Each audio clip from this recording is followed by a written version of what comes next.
une bonne nouvelle. Cela s'annonce, cela s'entend, cela illumine une part ou la totalité de la vie. L'éventail est infini des bonnes nouvelles, et la vie se trouve changée en fonction de leur importance. De l'annonce de la réussite à un examen jusqu'à celle de la guérison inattendue d'un grand malade.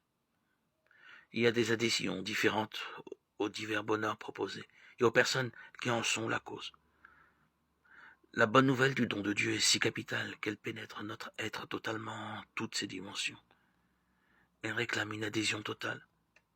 Dieu demande aux disciples de faire de ce don le vrai fondement de sa vie. C'est lui qui donne son sens à toute la vie et la vie tout entière doit consister à l'accueillir.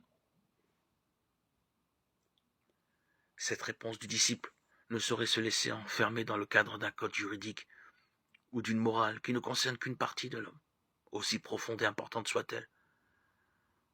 Comment l'expliquer à un Israël féru de juridisme? Jésus ne se trouvait-il pas d'ailleurs devant le même obstacle en ce qui nous concerne? Jésus est poussé à parler de loi, mais il le fait en montrant que cette loi doit se dépasser elle-même.